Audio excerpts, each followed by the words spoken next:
given to my relationship with you and how you first found me, there's a very high chance that you know me for one thing, and that is that I just see the world in a slightly different way to everybody else around me. A lot of this is because of circumstance. I grew up in England, in a place called Faversham, and it was in a totally different scenario to where I live now in Toronto, Canada. As a result, I don't look at things the same way as somebody that grew up here would. I tend to ask a lot of questions that most people wouldn't even think to ask about. As you can see here, there is ice literally just growing out of the sidewalk grass. There's nowhere here for it to get water from, so where does this stuff come from? It's literally just popping out of the ground. So I do many things. There's technology, for instance. A lot of you would have found me because of my putting closed captions underneath Gerald from Clarkson's farm.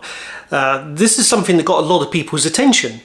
There's also a good chance that you may have found me through what I do with lockpicking. Especially if you're in the Toronto area. I belong to Coulls, and I'm one of the people that helps the local community with picking locks. This is Coulls with the American 1100. Alright, so let's show you that this is working.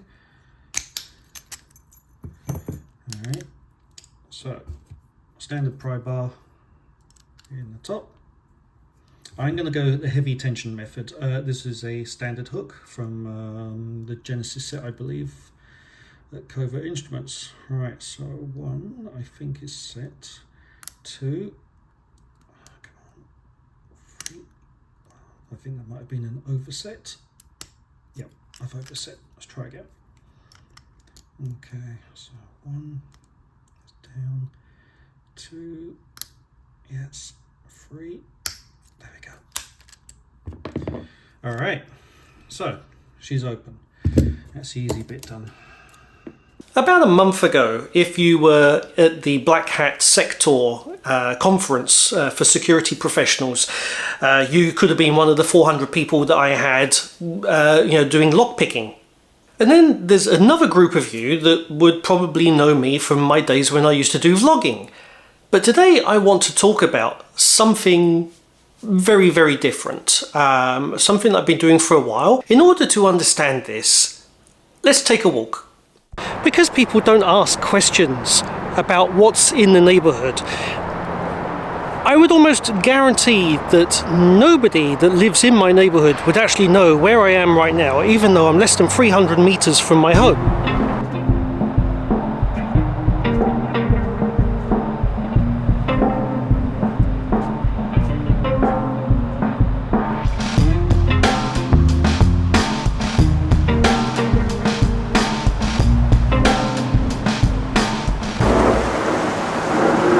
Whilst everybody else is down the river watching the salmon come up every September and October, there's better places to just sit and watch it in peace.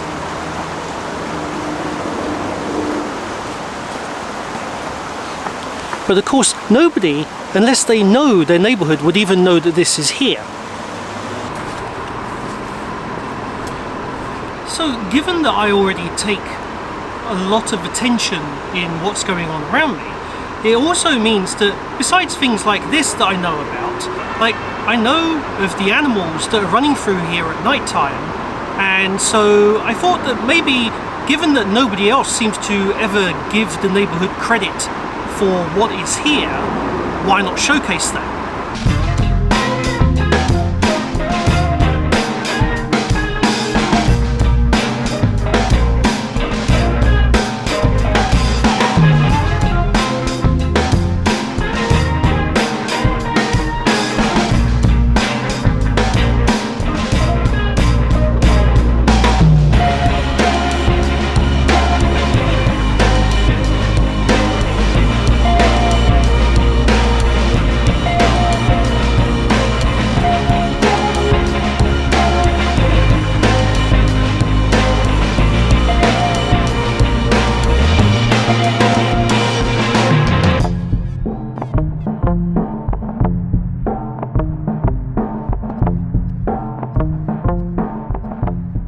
So, given that I know what's in the neighbourhood and other people just generally don't have any idea, I thought I'd showcase some of that.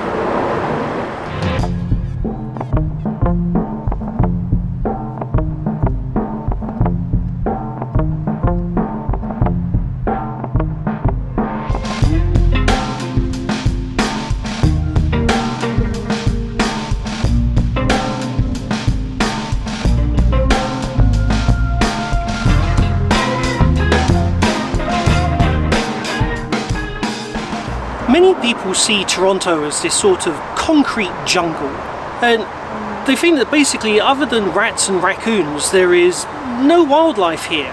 And okay, granted we do have some raccoon issues. But when it comes to raccoons? Raccoons, you know what, there is no such thing as a raccoon-proof green bin. Toronto spent a lot of money on the raccoon-proof green bins, and this was video that was put out yesterday. I saw it come out, I think it was on Reddit that it had come out. And so look to your left.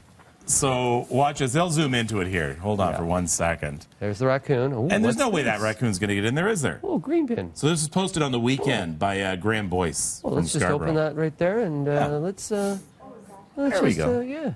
Let's give that a little tug. There we go. Well, something smells now, good. he's not going to get into it, don't worry. There's no way he can get into it, right? Smells good in there. There's no... Really? And sometimes those raccoon issues can get a little out of hand.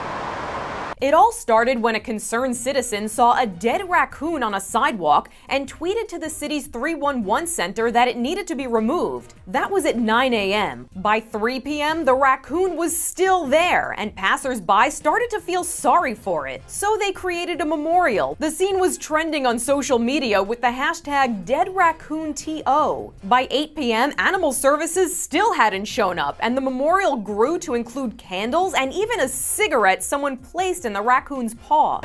So there's a lot of animals that are trying to move north and south here, and they can't because on the one side you've got the Don Valley Parkway, which is a highway, basically 6 lanes of traffic, and on the other side you've got a river, and most animals don't want to swim across that, so they end up coming through a very narrow bit of land.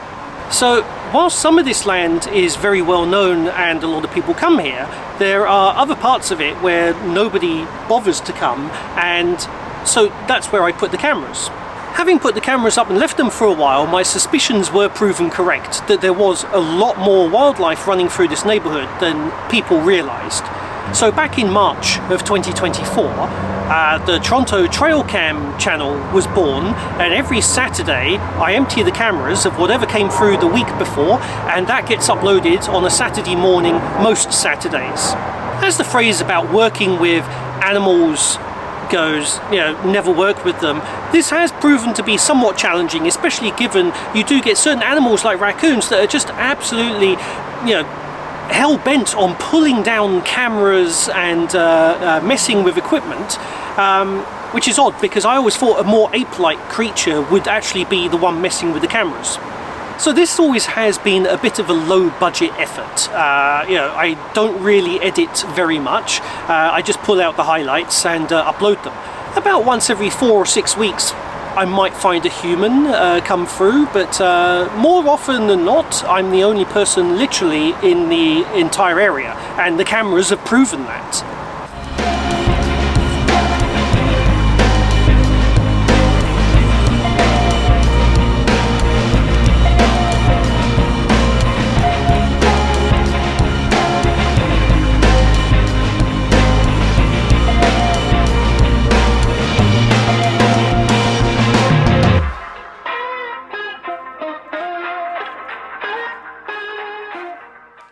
There is a forum on Facebook. I will put the link down here and in the description.